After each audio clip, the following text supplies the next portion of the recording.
Global warming की वजूहात। ख़ास तौर पर गुज़िश्ता चंद दिहाइयों में ग्लोबल वार्मिंग एक अहम माहौलियाती मसला बन गया है।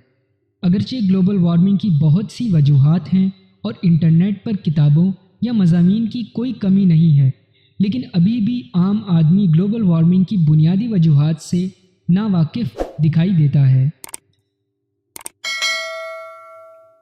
ग्लोबल वार्मिंग बुनियादी तौर पर ज़मीन की मौसमी हालातों में तब्दीली है, जो कि ज़मीनी सैयारे के करीब सतह के दर्जा हरारत में इजाफे की वजह से है।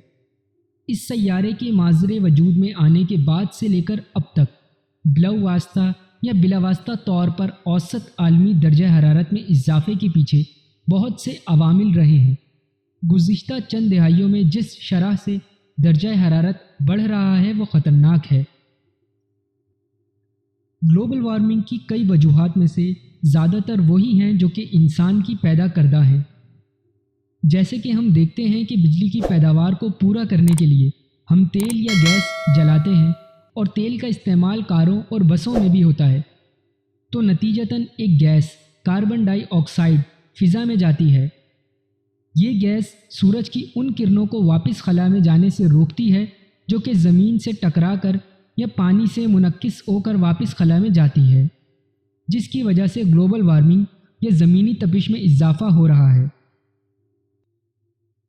ग्लोबल वार्मिंग की दूसरी बड़ी वजह मीथेन गैस है। ये गैस खेतों से पैदा होती है, खुसूसन जब चावल के खेत को पानी लगाया जाता है तो फिर ये गैस पैदा होती है। ये गैस भी कार्बन डाइऑक्साइड की तरह अपना किरदार अदा करती है। ग्लोबल वार्मिंग की तीसरी वजह ज़्यादा से ज़्यादा आबी बुखारात का फ़िज़ा में जाना है।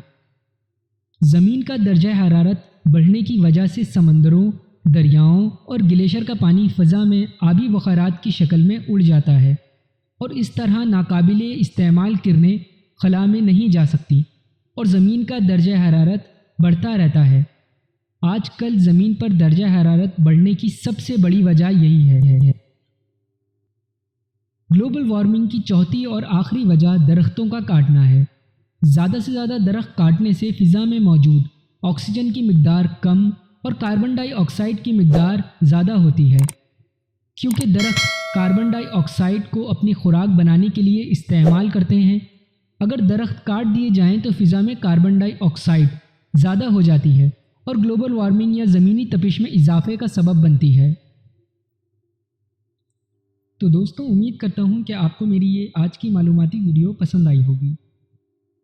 इस वीडियो को अपने दोस्तों के साथ शेयर और मेरे चैनल को सब्सक्राइब कर दें और बेल के आइकन पर भी क्लिक करें ताकि आपको मेरी आने वाली हर नई मालूमाती वीडियो की अपडेट मिलती रहे। अपना ख्याल रखें। अल्लाह हाफिज़।